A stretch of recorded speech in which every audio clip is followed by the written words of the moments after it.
So, our guest for today has given me a very brief introduction about him. The rest of it I will get from him during the course of the conversation.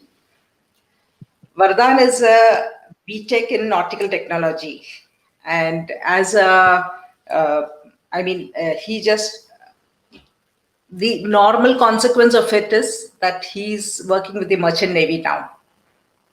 He enjoys playing basketball, traveling, and reading books. Welcome to this session, Vardaan. Thank you. Can I begin by asking you that if you were to describe yourself in just 3 words, how would you describe yourself? Um, um, Probably compassionate, kind, and a good listener. Passionate? Compassionate, kind, and a good listener. Okay, compassionate, kind, and a good listener. And have you always been this way? Um, More or less, or at least I try to be. Okay. So I need to be a good talker here. Okay. I'm going to be the listener and you're the one who's going to talk. Okay. So tell me that who has influenced you in your journey till now to make you compassionate, kind, and a good listener? Where did you get Um, these uh, virtues from? of course, my parents, my mother, and I mean the friend circle I have. So, I mean, of course, they help me a lot. So, the kind of people you hang out with, you tend to, mimic their traits as well. So, fortunately, I've been hanging out with good people. So, yeah. Okay.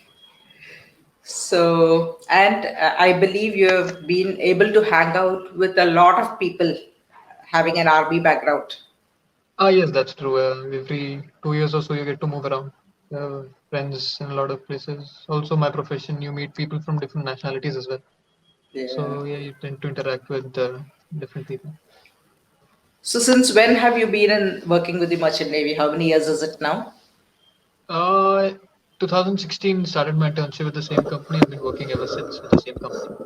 Okay. So, that's almost 5 years now. Yes. And considering the RB background that you had, that you were moving every 2 years, would you say that you had a safe childhood? Yes, of course. No issues as such. Yeah. Even while moving around, yeah. There was no time when you felt unsafe. No, I don't recall any such events. Might be, but no, I like it doesn't have any lasting effects, also Yeah. nothing of that sort. Yes. I mean, yes, it has to be a physical location. Also, safe space means you can, talk to people around you. You can discuss your problems, and yeah, basically, no topic is, you can discuss a topic with your parents or friends if you want. If you're feeling insecure about something. Equality in gender, for example, I mean, equal opportunities for kids of both the gender, right? There's no discrimination, and there are no barriers to pursue whatever you want in life, whether it's to whether it's professional or personal, growth. Both Yeah. the genders can have, the same opportunities, no restrictions. Like for boys, I know it is much easier for boys than to pursue certain professions and even in personal life, but it should be equal. So I'm going to ask you a tricky one now. So you said it's easier for boys, Yes. but do you think that even boys have to face inequality sometime in their Uh, lives? I won't say inequality, but it's like the burden of expectations. Like, uh, I mean, one popular disbelief is like boys not supposed to cry because then it shows that they're not manly enough, sign of Yes. weakness. And so, how guy is supposed to, earn for the household and not the other way around. I mean, yeah, so certain, stereotypes are there for men as well. Yeah, so the burden of inequality sometimes, a burden of expectations Mhm. sometimes pushes you in the sort of receiving end of that inequality. Yes. Yeah. I'm sure it does with society. It can also create problems amongst your friends and family as well. When you think you're superior to your friends or colleagues just because you feel you're entitled to a certain position because of how your parents were. Yeah, and also in society where you think you are, I mean, entitled to more, even though you haven't, put in the hard work or put in the effort to deserve that entitlement.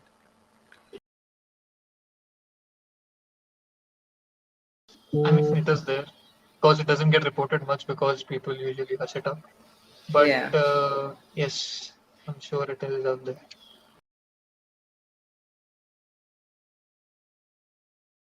Yeah, it says that usually it's within the close family or the child knows the person quite well, Yeah. so that they trust the person, and then they it happens. So what I know about and I've read about it's the immediate family circle. Stop, I'm not sure, but yeah, definitely one of the way we can go about it. Yes, harsh punishments, of course. I don't know how much it has actually curtailed, but yes, also to talk about it so that at least parents or people are aware that such things might happen and you might just be on the lookout or not even look, just have it in the back of their mind that there's a possibility even with someone they trust. So just be careful. That can be one reason. Yes. Okay, something I've read about in newspapers also is to show something inappropriate to someone who's really underage, and it is Yeah. not good for them. Hmm. Uh, yes, then also maybe just to like talk about it and maybe giving sly hints, something like that. Yes. Mm, and yes, for like physical marks and all, maybe they might be Yeah. present. Then, Yes. yes, maybe I don't know, but the child might be doesn't talk too much, doesn't mingle around with anyone, maybe because of the mental effect of it. Yeah. Then, yes, that's something I can think of. Recover, probably with the proper counseling from someone who's trained in it. Yeah, certain aspects, they'll always carry it with them, but at least they can recover. They know how to deal with it, how to deal with the emotions, and know that it is not their fault as to why it happened. So Yes. that is important. So yes, as far as the situation being diffused is, had it been my own child, I would have definitely taken criminal proceedings against the person. But I mean, parents don't want it, and they're the legal guardians, then it becomes harder. I think they will. I think they might. Yeah. Eventually, yeah. I think they should.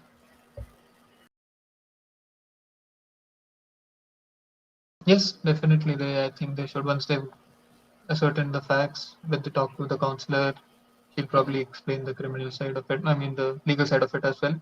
So yes, I think that should be the next logical step. They should definitely take it and not just diffuse the matter. I would have done that.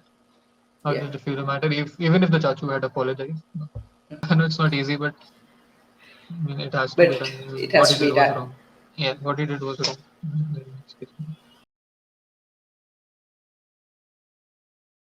I'm not sure what happens when they report it anonymously and what action will be taken as such. But I don't think. Just go to and file an FIR because what's done has been done. So Hmm. no need to be anonymous. Probably a third person can be anonymous who's not related to the family.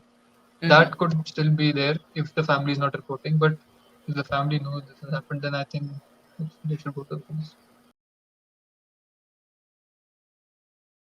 In this case, I would probably be reported to the helpline anonymously and say such and such incident has happened. And yeah, probably that can be done. As of now, what I know about. To be better aware about the laws and the signs as we talked about. Okay. And yes, and if it has happened, then smart action would definitely be to talk to the person, talk to your child, and at least bring them to a counselor, someone who can, who An knows about expert what who to talk. can, yeah. Exactly. So at least the bare minimum can be done is to at least take the child to such a location where they can, talk about it. They might not be comfortable with it, but at least Yeah. if the person is more comfortable. Yes. True. I'm a Rakshan.